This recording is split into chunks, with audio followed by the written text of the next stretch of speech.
qui ne font que critiquer ou dénoncer ce qu'ils considèrent comme des dérives du pouvoir ou de la violation des droits humains et des libertés fondamentales. Le cas le plus illustratif, le plus récent, c'est celui de Aliouba, qui, comme vous le savez, est persécuté, condamné à 2 ans de prison pour offense au chef de l'État. Aliouba n'a jamais offensé, mais seulement il a le courage de dénoncer ce qu'il considère comme étant contraire à la loi, contraire aux libertés fondamentales.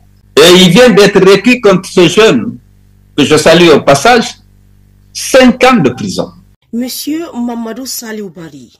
Mamadou Saliou Bari est la solution à vos problèmes de santé. Que vous souffrez de maladies liées au djinn, de sorcellerie, d'empoisonnement, les femmes qui ont un mal à enfanter, règles douloureuses, faiblesse sexuelle, hémorroïdes internes ou externes, du blocage dans vos affaires, cauchemars et autres, rendez-vous dès maintenant au centre Rokia situé à Dubrika. Pour s'y rendre, rien de compliqué. Il suffit de se rendre au rond-point de kilomètre 5 et ensuite demander à un conducteur de taxi-moto de vous déposer à Ferrema au centre Rokia et vous y serez en quelques minutes.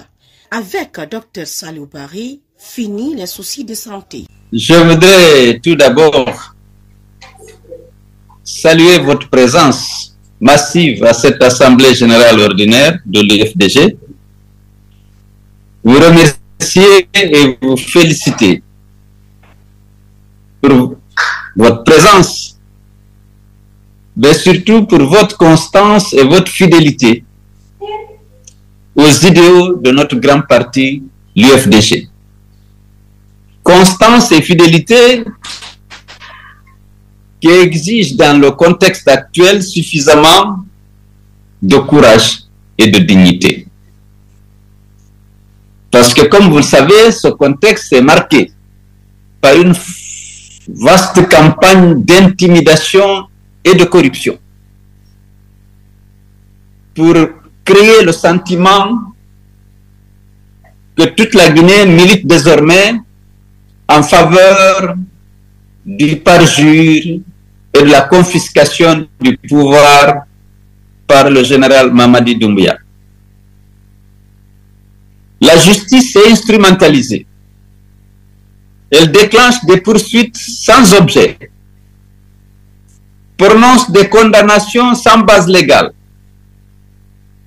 contre les leaders politiques, contre des acteurs de la société civile, ou parfois contre de simples citoyens qui ne font que critiquer ou dénoncer ce qu'ils considèrent comme des dérives du pouvoir ou de la violation des droits humains et des libertés fondamentales. Le cas le plus illustratif, le plus récent, c'est celui de Aliouba, qui, comme vous le savez, est persécuté, condamné à 2 ans de prison pour offense au chef de l'État. Aliouba n'a jamais offensé, mais seulement il a le courage de dénoncer ce qu'il considère comme étant contraire à la loi, contraire aux libertés fondamentales. Et il vient d'être requis contre ce jeune, que je salue au passage, 5 ans de prison. Donc cette justice est au service du pouvoir. Mais les magistrats ont aussi peur, parce que la campagne d'intimidation ne touche pas seulement les acteurs de la société civile, les commerçants et les industriels. La campagne d'intimidation et de corruption vise aussi bien les leaders politiques et les acteurs de la société civile que les industriels et les commerçants, les journalistes et les patrons de presse, les chefs religieux et les imams. Tout le monde est visé par cette campagne d'intimidation et de corruption. Parce que ils veulent donner, comme je l'ai dit, le sentiment que toute la Guinée est mobilisée pour le maintien au pouvoir de Mamadi Doumbouya. Être militant de l'UFDG, c'est aujourd'hui presque un délit, une infraction. Vous vous exposez au kidnapping, aux arrestations ou aux disparitions forcées. J'ai parlé d'Aliouba mais je ne peux pas ne pas rappeler et condamner les disparitions forcées dont ont été victimes Fonike Mange, Biloba, Marwan Kamara, Sadou Simaga. C'est des choses inacceptables dans une société moderne. Mais tout ça participe de la volonté de la junte d'intimider les autres pour pouvoir faire taire toutes les voix dissonantes. Vous le savez, je le sais. L'UFDG, c'est un parti qui a des valeurs, qui se bat pour des idéaux. Je l'ai rappelé la dernière fois. Nous ne pouvons pas ne pas dénoncer les violations des droits humains. Nous ne pouvons pas ne pas exiger la justice pour la soixantaine de jeunes qui ont été froidement abattus par les forces de défense et de sécurité sur l'axe. Nous ne pouvons pas ne pas exiger la libération de Fonike Bilo, Marwan et Sadou Simaga.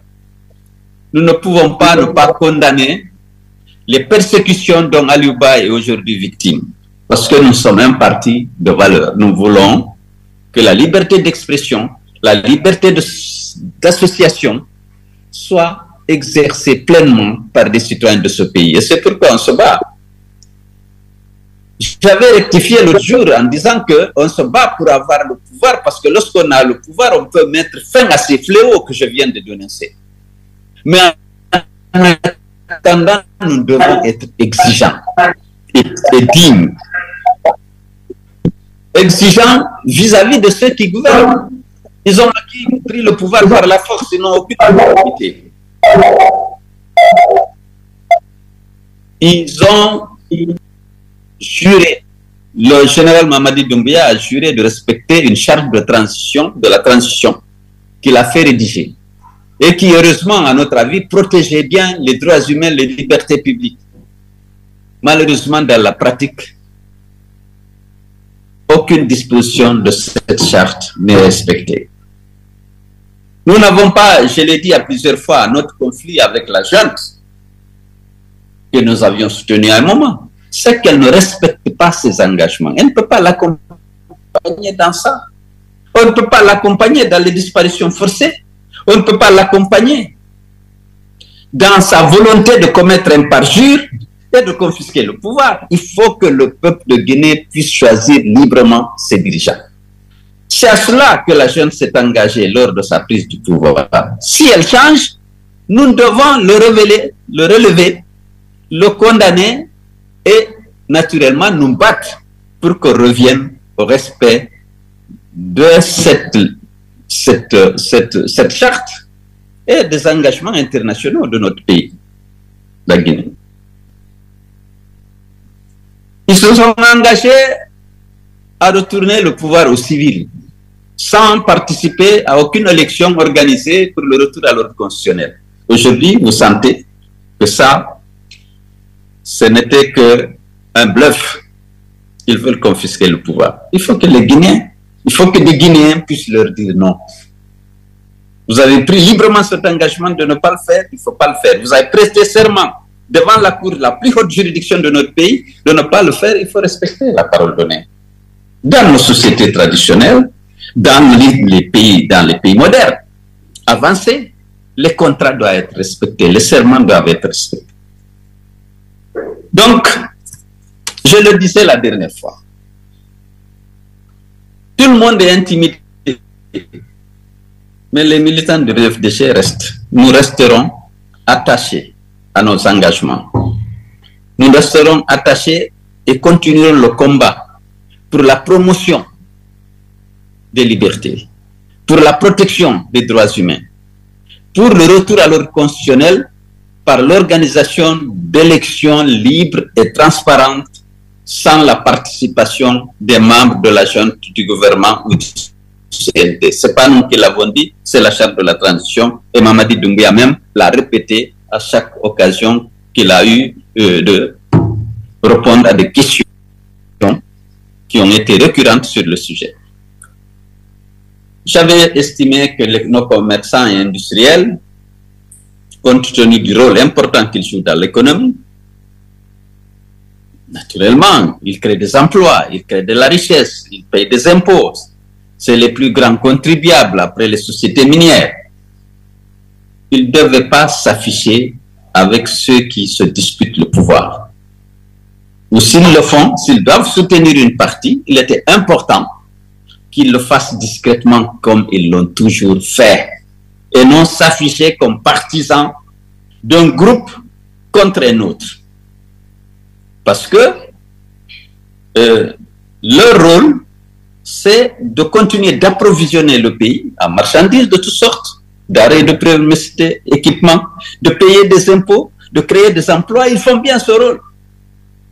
Mais s'afficher clairement pour un pouvoir contre d'autres groupes qui veulent le même pouvoir, ce n'est pas dans leur tradition. Même s'ils le faisaient, ils le faisaient discrètement. Je les invite encore à faire preuve de retenue. Chaque citoyen est libre de voter pour le candidat de son choix, mais lorsqu'on est dans une association, une chambre de commerce, une chambre d'agriculture, on doit observer une certaine neutralité. Parce que s'il y a des changements violents, eh bien, leurs usines, leurs magasins, leurs boutiques peuvent être exposés. Et ils doivent protéger ça. C'est pour eux, certes, c'est leur propriété. Mais c'est aussi au service de la société. Parce qu'ils ont des employés. Ils ont des activités. Ils payent des impôts. Ils doivent se mettre à l'écart du débat politique. Et non soutenir quelqu'un ou combattre l'autre. Ça, je pense que c'est pour l'intérêt de la société, c'est pour leur intérêt. Alors, maintenant, ils ont engagé le processus de recensement des électeurs, de la création d'un fichier. J'ai dit, l'IFDG a dit et répété que tous ces militants sont invités à se faire enrôler, quel que soit le type de recensement, que ce soit de la population, que ce soit leur fameux avec, que ce soit une révision du fichier, que chacun fasse tout pour être dans le fichier. Et parce que c'est d'abord pour l'intérêt de chaque citoyen d'être dans le fichier. Parce que tu peux avoir accès à des services, tu peux avoir ton passeport, ta carte d'identité, mais il faut être dedans. Tu peux voter si tu le veux. Tu pourras voter aussi, donc choisir ses dirigeants. Ce droit de choisir ses dirigeants, tu ne peux l'exercer que si tu es dans le fichier, tu as une carte d'électeur. Mais en dehors des élections, tu as beaucoup d'autres avantages d'être dans, justement, dans le fichier, qu'il soit électoral, qu'il soit vraiment créé pour avoir une idée ou pour recenser toute la population. Donc, je voulais vous exhorter à faire cela, à vous faire recenser, à faire recenser votre famille, quel que soit le type de recensement qui est engagé. Vous l'avez suivi sans doute.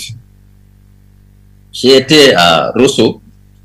J'ai été à Rosso parce qu'on a dit qu'il y avait beaucoup de nos compatriotes qui étaient en détresse à la frontière mauritano-sénégalaise.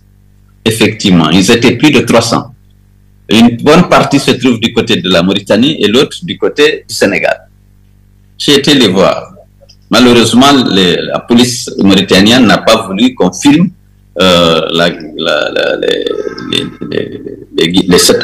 ces Guinéens qui sont là-bas, parce que lorsque vous les voyez, vous avez vraiment pitié. Mais nous sommes venus leur apporter le soutien de l'UFDG et de son président. J'étais accompagné naturellement de mon épouse, de Nadia Naman, qui est venue me voir et me soutenir face à toutes les épreuves que nous traversons, qui est là. Et j'étais accompagné par le bureau fédéral UFDG du Sénégal.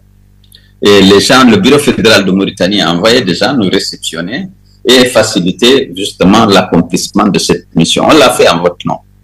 Mais c'est vraiment triste. Ils sont dans un état extrêmement difficile. Et ils sont là depuis des mois. Alors, je pense qu'ils ont besoin d'aide. Les gens, on va organiser, faire ce qu'on peut. On a fait déjà ce qu'on pouvait. Mais il est important qu'on essaie de les sortir de là. Et ça relève de la diplomatie des États. Et voilà, fasse le nécessaire pour les sortir de là et les ramener au pays parce que beaucoup d'entre eux souhaitent effectivement revenir dans leur pays. Mais il y a cette possibilité, malheureusement, ne leur est pas offerte pour le moment. Donc, je suis très heureux. Je déplore que la technologie n'a pas prévu de vous voir en masse, de revoir les nombreux militants et sympathisants du parti qui sont mobilisés ce matin. Mais je sais qu'il y a beaucoup de monde et je vous félicite comme je l'ai dit tout à l'heure. Alors, je ne vais pas vous garder longtemps. Je vais vous dire que je me porte bien malgré tous les problèmes, malgré la haine dont on est l'objet, et soyez convaincus que la victoire sera de notre côté. Restez fidèles et dignes comme vous le faites maintenant et résister à la corruption, c'est difficile. Je sais que les conditions de vie sont difficiles. À la peur suscitée et entretenue par la junte, pour donner le sentiment au monde entier que tous les Guinéens sont derrière elle. Nous ne sommes pas pour la violation des engagements pris. Nous ne sommes pas pour la violation des serments et de la parole donnée. Nous ne pourrons jamais être à soutenir la violation des droits humains. Nous ne pouvons jamais à l'UFDG soutenir une junte qui est prise par une folie liberticide, qui procède, qui organise des disparitions forcées, des assassinats au niveau de jeunes manifestants, des assassinats dans les prisons. Nous ne pouvons que dénoncer ça parce que ça correspond à nos idéaux. Et je sais que les conditions de vie sont difficiles, la peur a envahi la cité, mais je sais que les militants de l'UFDG continueront à rester fidèles à leur engagement, rester fidèles à la ligne que Bammadou nous avait tracée dès le départ. Et c'est grâce à cette fidélité que le peuple de Guinée nous fait confiance et il est convaincu que la vérité que nous défendons finira par triompher. Je vous remercie très sincèrement et je vous félicite et je vous encourage. Soyez convaincus que la victoire finale sera de notre côté. Merci beaucoup.